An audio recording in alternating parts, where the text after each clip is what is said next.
Voici la deuxième partie de l'histoire de Pépi, le fils du peintre du tombeau de Toutmôsis. Il est avec le faucon, que va-t-il lui demander? Avant ça, on se prépare.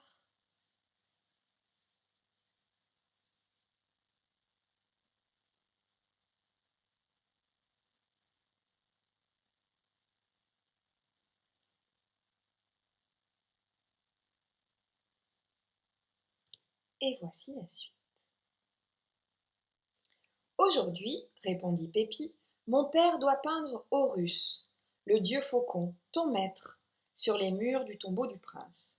Mais il n'a qu'un faucon dressé pour en faire le portrait plume à plume. Mon vrai portrait, gronda le faucon, exige plus de feu que de plumes. Je sais, répondit Pépi. Le prince honorerait-il des plumes? Viens avec moi, et mon père pourra faire ton vrai portrait, ton portrait en dieu faucon. Alors, d'un bond puissant, le faucon se percha sur l'épaule de Pépi, et il y planta ses serres à pointe sèche. Et Pépi l'emmena, dans la poussière du sable, vers la vallée des rois, jusqu'au tombeau où travaillait son père. Tête haute sur son perchoir, le faucon braqua son regard d'or sur le père de Pépi et lui dit « Tiens-tu à tes yeux, mortel? Peins-moi tel que je suis, si tu le peux. » Le père de Pépi frémit, mais il peignit avec sa peur. Il peignit le faucon dans sa fureur et son orgueil. Il peignit le feu du regard et les grandes ailes éployées. Le faucon sur le mur semblait aussi farouche que le faucon sauvage sur l'épaule de Pépi. Et tandis qu'il peignait, une petite chatte tigrée vint sans bruit admirer le travail. Et pour finir, elle se retrouva dans l'image. « Peintre, dit le faucon, le portrait achevé, tes yeux valent d'être saufs. Quand le prince viendra inspecter ton œuvre, je viendrai aussi, afin qu'il voie de ses yeux combien la ressemblance est parfaite. S'il n'est pas satisfait, je les lui crèverai de mon bec. » Sur quoi Pépi le remporta, toujours perché sur son épaule, à travers le dédale de couloir, jusqu'au jour aveuglant, jusqu'à l'haleine brûlante du désert. Là, l'oiseau de proie prit son envol et redevint point noir sur le bleu infini du ciel. Le lendemain, quand Pépi demanda « Que vas-tu peindre aujourd'hui, père ?» son père répondit « Ne te soucie pas de moi, mon garçon. » Il prit ses pinceaux, ses couleurs et disparut sur le chemin parmi les collines du désert. Alors, Pépi regagna le village.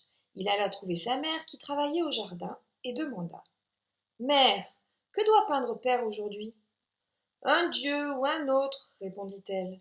Je ne sais plus lequel. » Pépi alla trouver le scribe, assis en tailleur à sa porte, occupé à écrire sur un papyrus. Pépi s'assit auprès de lui et demanda « Scribe, que peint-on sur les murs d'un tombeau de prince ?»« Tout ce qui est beau et utile, répondit le scribe. Tout ce dont un prince peut avoir besoin dans l'au-delà. Et le portrait de tous les dieux qu'il lui faudra honorer. »« Il y a tant de dieux, soupira Pépi, même mon père ne saurait les peindre tous. »« Il ne peut manquer d'y avoir un portrait de Sébec, dit le scribe. Sébec est le protecteur des hommes de haut rang et des fils de rois. « À quoi ressemble Sébec ? Demanda Pépi. « Il est représenté sous forme de crocodile, dit le scribe. Alors Pépi comprit.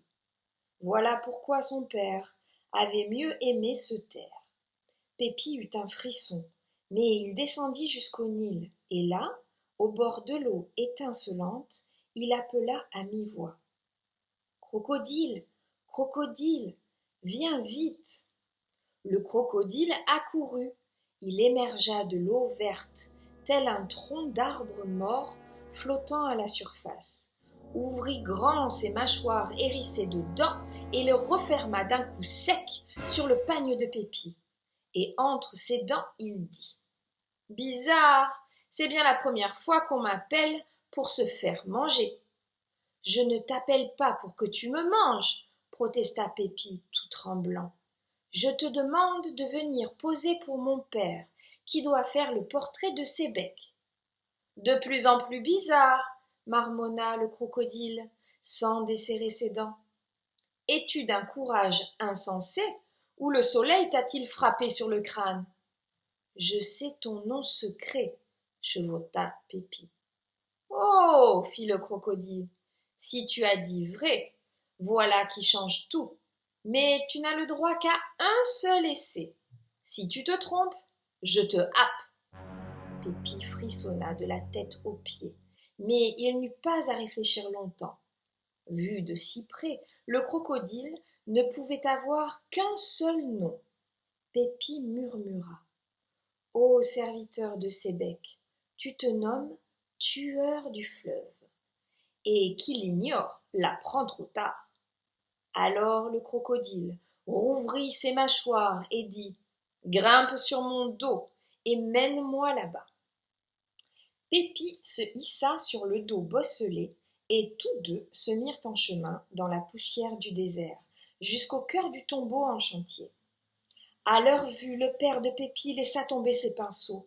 « Ton fils est d'une témérité insensée, lui dit le crocodile, mais il sait deviner juste.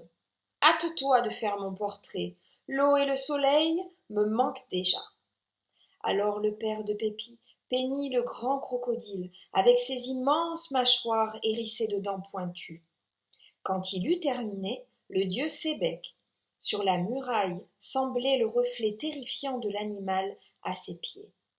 Tandis qu'il peignait, une petite chatte tigrée était venue sans bruit admirer le travail, et pour finir, elle figurait dans l'image, entre un des pieds Sébec, tapi derrière un palmier. Alors, le crocodile déclara « Peintre, tu as su faire mon portrait. Il faut que je voie ce Toutmosis dont j'entends parler tant et plus, d'un bout à l'autre du fleuve. Quand il viendra inspecter ton œuvre, je viendrai aussi, et s'il n'est pas satisfait, je le dévorerai sur le champ. » Quand la queue du crocodile disparut en haut des marches, le père de Pépi se fâcha. « Mon fils, tu causeras ma perte. Ces bêtes vont effrayer le prince. Le châtiment sera terrible. Demain, tu restes à la maison. »